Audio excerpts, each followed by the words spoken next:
দেশের রাজনীতিতে এখন সেফ এক্সিট আলোচনা তুঙ্গে। তবে আলোচনা অল্প সময়ের হলেও ইতিহাস কয়েক যুগ পুরনো। বাংলাদেশের রাষ্ট্র গঠনের পর থেকে মোটা দাগে 3 বার ঘটেছে সেফ এক্সিট। প্রতিবারই এর কেন্দ্রবিন্দুতে ছিল রাজনৈতিক প্রেক্ষাপট।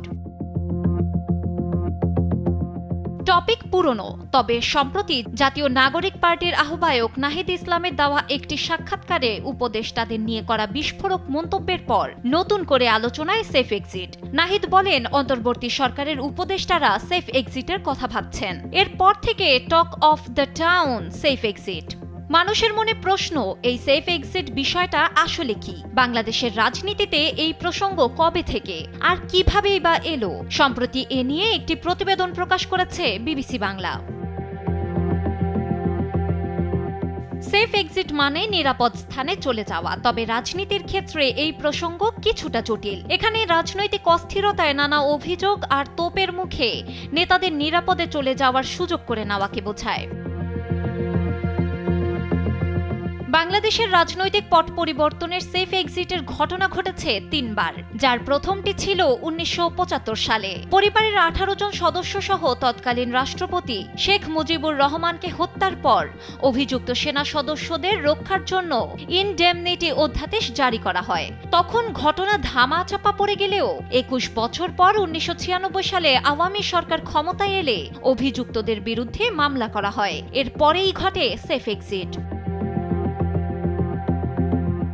2008 সাল 11 সরকার আমল। তত্ত্বাবধায়ক সরকার দায়িত্ব নেওয়ার পর সেই সময় আমূল পরিবর্তনের কথা বলা হয়। দুর্নীতির অভিযোগে গ্রেফতার করা হয় রাজনীতিবিদদের। শেষ পর্যন্ত পরিস্থিতি সামাল দিতে হিমশিম খাওয়া শুরু করে তৎকালীন সরকার। পরিস্থিতির অবনতি ঘটতে থাকলে নিজেদের নিরাপত্তা নিয়ে সংশয়ে পড়েন সরকারের শীর্ষ নেতারা।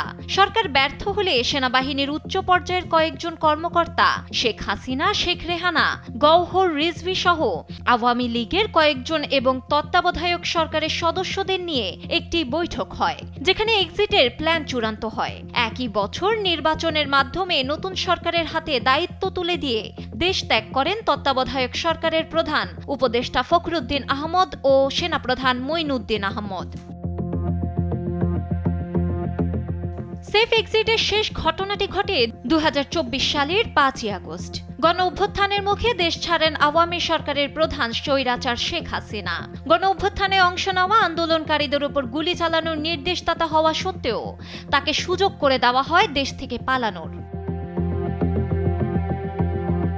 হাসিনার সেফ এক্সিটের বছর পেরোতেই উপদেষ্টাদের সেফ এক্সিট আলোচনায়। যদিও এ নিয়ে নিজেদের প্রতিক্রিয়ায় সেফ এক্সিট নিয়ে ভাবছেন না, এমনটি জানিয়েছেন উপদেষ্টারা। ডেস্ক রিপোর্ট, সময়ের আলো।